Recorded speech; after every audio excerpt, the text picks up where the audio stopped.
Tired? Stressed? Get a boost of moisture with BioTrue Hydration Boost Eye Drops for comfort throughout the day. They're preservative-free, gentle, and made with naturally inspired ingredients. Stay BioTrue to your eyes. When you die, are you going to heaven or not? You can know for sure. heavenornot.net. Tomorrow on ET, I'm with former This Is Us star Justin Hartley dishing on his new show's Super Sunday debut. It's chaotic. Plus, Anthony Anderson is telling all about his hosting plans for this year's Emmys. And before we go, this wasn't on my 2024 bingo card. Rob Lowe, the game show host? Kathy Delora got a first look at Rob's new trivia quiz show premiering tonight on Fox called Happening Now. Much needed rain falling for the second day of 2024, but what about the rest of the week? Will we get more rain in the middle of drought? I'll have those details. And of course, a live look at the radar coming up. A mid-December tenant-landlord showdown ended in a shooting, and today, a murder charge. Why police say it wasn't self-defense. And the Iowa caucuses are less than 2 weeks away. Republican presidential hopefuls crisscrossing the Hawkeye state. Big endorsements for Ron DeSantis and Nikki Haley, but are they enough to make up the gap to Donald Trump? The News at 5 starts right now. All day long, we've been enjoying on again, off again, rain. Yeah, take it. It's not coming without problems, though. Let's check in with our Sarah Spivey. Sarah. Yeah, that's right. The main problems, of course, is that the rain is falling in the middle of the evening commute. So as you know, in San Antonio, anytime you get rain with an evening commute, it ends up being pretty messy. Here's a look at the radar right now. You can see that showers and storms are fairly scattered in nature. We'll go ahead and zoom into San Antonio here. Man, I would not want to be right on the northern part of 410 here, or on the eastern part of 410, rather, the northern part of 1604, because there's a few storms moving through. Now, these are more bark than bite, the few flashes of lightning, some times of heavier rainfall right near Helotes, but the main hazards here would be the ponding on the roads. There's no major hail or anything with these storms. Also up 281 toward Timberwood Park, a decent storm working its way through right now. Again, these are scattered in nature, on and off again rain, as Ursula had mentioned. And here's a look at 410 and McCullough 281, and we're just skipping through the roads here, and you can see that we have got some damp spots out there, so please be careful if you have to travel out and about. We've seen about a little more than a quarter of an inch of rain in Leon Springs. It's 52 degrees in Eagle Pass. We've seen about a quarter of an inch of rainfall in New Braunfels, 48 in Santa Jim's backyard, as he's taking a break from the Christmas holiday, of course. As we take a look at rain chances tonight, we'll be seeing things gradually end by about midnight. And then our attention turns to a cool end to the week and our next opportunity for rain. Those details coming up. Thanks so much, Sarah. Now, right now, CPS Energy is working to restore service to some customers. It's not an outage that covers very much. We've got 8 outages and about 500 people right now without power. That's good news. It's mostly beneficial rain. Exactly. Well, a month after a landlord and a tenant argument turned deadly in arrest today, the 41-year-old renter, David Beck, shot and killed during this argument. Garrett Berger reports, though, no one disputes that 37-year-old Sean Provanka shot a gun, but was it self-defense? Today, we tried to get his side of the story. Sean, is there anything you want to say about the charges against you? Sean Provanka kept silent as he was led out of San Antonio Police Headquarters on his way to be booked for the December 14th murder of David Beck. Is there anything you'd like to comment, sir? Otherwise, it's just going to be the police's version. Police say Provanka is the boyfriend of Beck's landlord, who was trying to evict him from a home on the 1000 block of West Wasatch. However, police say Beck had successfully appealed and was planning to serve the paperwork that day. Bexar County court records confirm he was part of 2 ongoing cases surrounding an eviction. The landlord obviously was upset about it.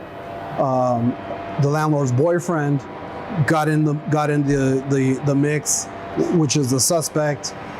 Things escalated from that point. In the ensuing argument, police say Provanka made an aggressive movement toward Beck. Made a fist and swung towards the victim, stopping inches before his face. The victim pulled, stepped back and said, "Hey, take it easy, don't hit me." Police say Beck brought out his weapon in a defensive manner. Provanka, they said, drew his in an offensive manner and shot and killed Beck. Are you claiming that your actions were in self-defense? Provanka stayed at the scene but was not arrested at the time. Police said they didn't get all the evidence they needed until later, including cell phone video. I had video surveillance, but it was kind of blocked. But yeah, they did obtain secondary video, which made things a lot clearer, which is why there was kind of a delay in obtaining a warrant for the arrest. Beck's widow told us over the phone that he had worked as a bartender downtown. He had a 4-year-old daughter, and the couple has another child on the way. Garrett Berger, KSAT 12 News. A new at 5, a San Antonio man charged with murder after confessing to killing a migrant man in Medina County. The Medina County Sheriff's Office says the body of 31-year-old Jorge Armando Espinoza Martinez found last Wednesday afternoon. He was discovered along the side of County Road 371. Sheriff's deputies say Martinez had been shot 3 times. They say their investigation led them to San Antonio and a 36-year-old Jeremy Duhit. Deputies say he admitted he killed Martinez. Duthit actually arrested, is charged with murder and abuse of a corpse. His bond set at $210,000. A woman stabbed more than 30 times, and now the sheriff's investigators are saying that it was his own 13-year-old daughter who did it. It happened at a home on the northwest side last week. When deputies got to the home last Thursday in the 11,000 block of Talon Run, they found the woman terribly injured. The 33-year-old mother taken to the hospital with life-threatening injuries. Her current condition unknown. Investigators have not said why they think the young daughter stabbed her mother. The holidays proved to be a lot less merry for one Harlandale ISD trustee. San Antonio police arresting her for allegedly beating up a family member on Christmas Eve. Christine Carrillo, charged with domestic assault of a family member. According to a police report, Carrillo was arguing with that family member when things escalated, and she allegedly grabbed them by the shirt collar and began striking them repeatedly with an open hand. Police say they had scratch marks on their neck, chest, and arms, but they reportedly did not want to press charges. Harlandale ISD releasing a statement on Carrillo's arrest. It reads in part, quote, "We do recognize that this is a concerning matter, and as information becomes available, the school board will review, consider, and act accordingly," end quote. ADHD medication shortages are starting to put families in panic mode. These shortages have been increasing over the past 2 or 3 years. A San Antonio mom told us today she and her children have had to change ADHD medications after the shortage of pills in the Adderall drug family. A local psychiatrist said these shortages have been caused by manufacturing delays and drug company quota allotments.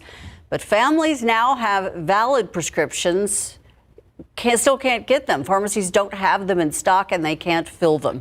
Changing medications can be difficult with severe ADHD cases, but patients are being forced to do so. Doctors say there is a list of safe alternatives, and they hope that by the end of this year, the whole shortage issue will be resolved. Harvard's President Claudine Gay stepping down from her post just 6 months into her presidency. Gay partly undone by her responses at a congressional hearing last month surrounding bullying and harassment of Jewish students at Harvard. She was also at the center of a recent plagiarism scandal. Harvard's Provost Alan Garber will serve as interim president until a new one is found. Gay had the shortest run as president since Harvard was founded in 1636. 5 Japanese Coast Guard members dead after a passenger plane collided with their aircraft at Tokyo Airport. Somehow, all those aboard the passenger Airbus survived. This after the commercial flight hit that Coast Guard plane upon landing, then burst into flames. Japanese Airlines says all 379 people of the people on board that flight safely evacuated. Only one person on board the Coast Guard aircraft, however, survived. They are still in critical condition. That's according to major news outlets in Tokyo. That Coast Guard group was flying to provide emergency support to the area in Japan that was hit by an earthquake over the weekend. Yeah, that massive earthquake striking the western coast of the country, killing at least 57 people. The 7.5 magnitude quake triggered tsunami alerts as far away as the eastern coast of Russia. Japanese rescue efforts are now underway despite limited access to the northernmost parts of that country. With the holidays behind us and the Iowa caucuses less than 2 weeks away, Republican presidential hopefuls are busy on the campaign trail. Julia Benbrook shows us how they're spending most of their time in early voting states in an effort to stay in the race. With the new year comes a new push on the campaign trail. Florida Governor Ron DeSantis has gone all in on Iowa, receiving a rare endorsement from the governor and visiting all 99 counties. With less than 2 weeks until the Iowa caucuses, he'll soon find out if his efforts in the state are paying off. We're not going to stop. We are the hardest working campaign of any of the candidates running. Former UN Ambassador Nikki Haley is kicking off the new year with a 2-day swing in New Hampshire, the second state to cast ballots in the 2024 election. New Hampshire's governor gave Haley a big push when he endorsed her last month. He thinks her time in the Granite State will help her gain traction. They're really engaging with Nikki on where America goes, on what is about the future. Despite their strategic efforts on the trail, former President Donald Trump still holds a commanding lead in the polls. It is a real uphill climb for anyone to beat him. As you know, as analysts have pointed out, no one has ever had the kind of lead that Trump now has in national polling and then gone on to lose the primary. DeSantis and Haley will face off next week in their final debate before the Iowa caucuses. They are the only two candidates who have qualified and accepted the invitation to participate in the CNN debate. Now, Trump was also included, but he is once again skipping the scheduled debate. He'll be participating in a town hall hosted by Fox News. Reporting in Washington, I'm Julia Benbrook. You may have heard of baseless lawsuits, but what about a faceless lawsuit? A woman in Florida filing a class action lawsuit against Hershey's, claiming false advertising. She says when the Reese's peanut butter pumpkin she bought didn't look like the picture that was on the wrapper, which has a face. She claims Hershey's misled consumers with their faceless chocolate pumpkins. An official for Hershey's told the Washington Post the company can't comment on this pending matter. It's a face-off. TransGuide right now. Let's go to I-10 in Frio, as you see the TransGuide camera zooming in there on the slow traffic. Not all that unusual as I-10 heads towards downtown, but you can see very slow going in. Slick roads out there as well. Getting the house back in order after the holidays may mean cleaning the windows. Consumer Reports tests reveal how home concoctions compare to store-bought products. We're going to tell you which is the best window cleaner when we come back.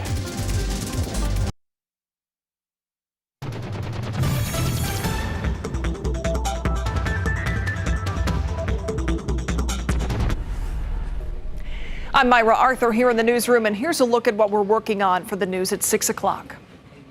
Weeks after a congressman pleaded to the federal government for help, the Speaker of the House is set to come here to Eagle Pass. Coming up, what local business owners are hoping to hear from him. And 2023 was a year of ups and downs for the Bexar County District Attorney. Coming up, we'd sit down with the DA to talk about the issues that plagued his office and why he sees last year as a successful one. And the new year bringing more law enforcement to Alamo Ranch. After families voiced their safety concerns in our Know My Neighborhood series, the Bexar County Sheriff's Office is adding new districts to increase response times. We ride along with a BCSO deputy to talk about those changes.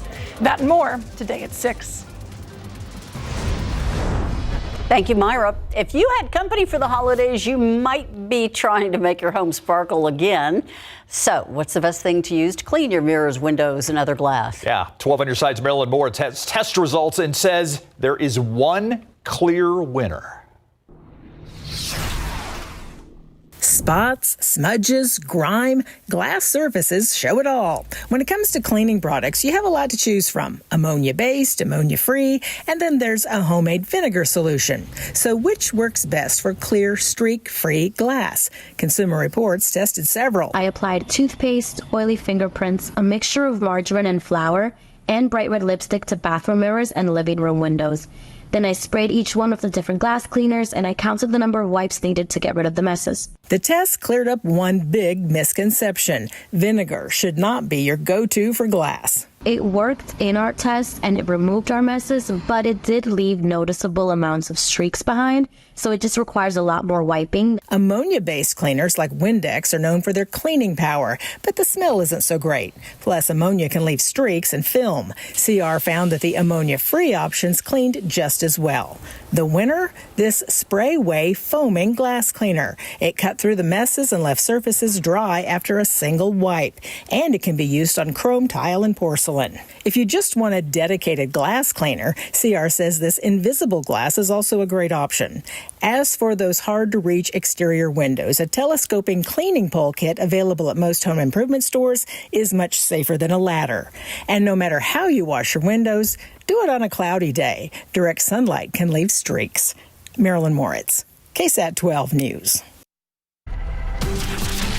Well, we'll have plenty of clouds tomorrow without the rain if you want to clean your windows then. I did laugh because they started that by, if you have family leaving your house, and you were just telling us about how family was leaving your house. We were blessed to have. I noticed you were paying attention to that story. I was. Sarah. We were blessed to have a lot of family in town this holiday season. I'll be doing some cleaning later on this week for sure. But first of all, we are getting some good rain around San Antonio. This is much needed rain. It comes at a bit of an inconvenient time with the evening commute. But as you know, we are in extreme drought, so we welcome any little bit of rain that we can get. As far as areas that I want to focus on here, obviously we're seeing some decent showers near Castroville, right on 410 and 1604 on the west side of town, right near Schertz as well, seeing some good rainfall falling down there, and also near Selma up toward Garden Ridge and in Comal County, right along 281 there between Bulverde and Spring Branch. But there is one storm that I want to focus on, just a few flashes of lightning.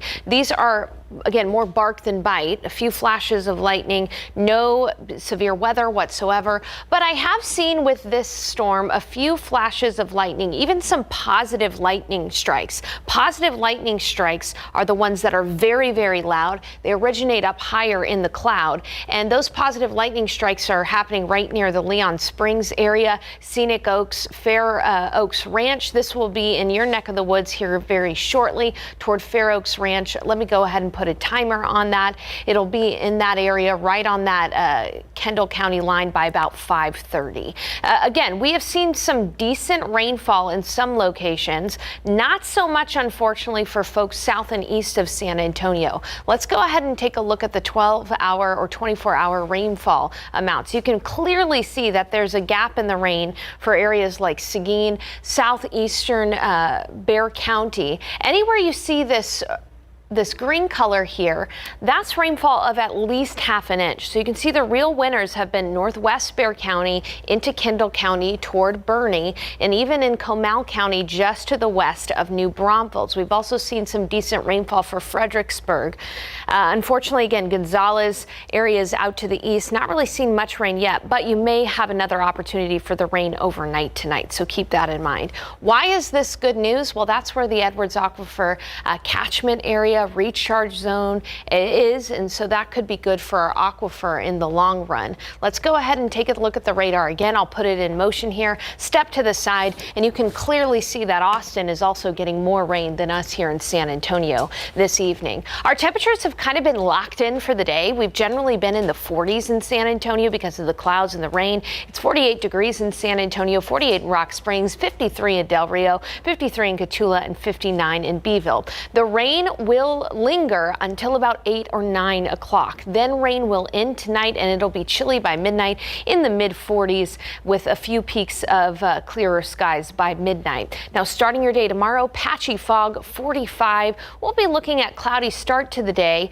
a few peaks of sunshine, 52, and it's going to be warmer than today, but still cool. We'll get up to about 56 degrees for the high temperature in San Antonio. Elsewhere, it'll be 54 in Comfort, 60 in Hondo, 57 in Seguin, 60 in Floresville, 62 in Pleasanton, and 64 in Uvalde. Another cool day on Thursday, only in the 50s, but then we'll gradually see temperatures warm by Saturday and Sunday into the 60s. This is our next rain chance, though, on Thursday night. Take a look at the futurecast. By Thursday night, 10 p.m., we'll see some showers and perhaps a rumble of thunder.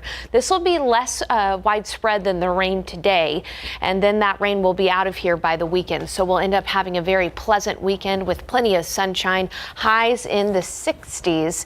One last thing I want to mention, Monday and Tuesday, it will be very windy. We'll talk more about that coming up at 6 tonight. Steve, Ursula. All right, Sarah, thank you. What a game last night. Actually, what games? Yeah, I was going to say, make that plural. Yesterday. I mean, it could have gone either way in both those games in the college playoffs. Exactly. Down to the last second for both matchups. It's hard not to feel romantic about football after what was New Year's Day, a wild night. of college football. Texas had the final say in the Sugar Bowl, as we were just talking about, but Washington held on to advance to the national championship. And the Spurs are in Memphis tonight, facing the 10-22 Grizzlies. More on San Antonio's first matchup of 2024 coming up right after the break. Well, New Year's Day saw two incredibly dramatic college football games that went down to the wire.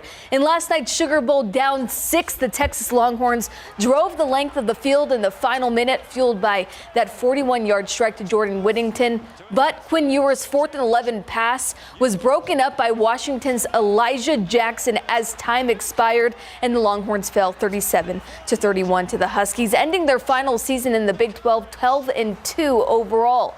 In the first half, Ewers hit his head on the turf and appeared a bit shaken up. Here's what he said of his fall after the game. Yeah, I mean, I hit the back of my head a little bit, got examined, but was cleared, obviously. I mean, you just go out there and try to execute plays and put the ball where you think it's going to go. And it's hard to say why I didn't do certain things. And you know, I don't like to play the what-if game at all. When you're forced to throw it into the end zone each time, it makes it difficult, especially when they're defending the end zone. So we were just trying to create some matchups with some different route combinations to create some one-on-ones and to give our playmakers a chance to make a play. And we just weren't quite able to do it, you know, so that's the way it goes sometimes. All right, it'll be two undefeated teams in next Monday's national championship game, Washington against Michigan.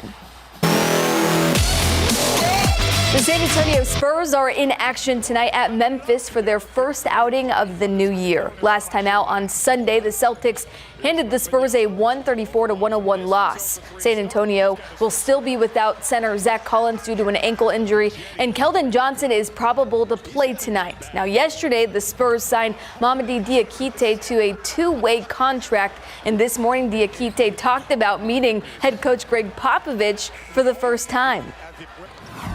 When I first met him, my first impression was a big whoa. You know, I had like a starch shock, I would say, because I've watched him since I was back home in Guinea before I started playing basketball.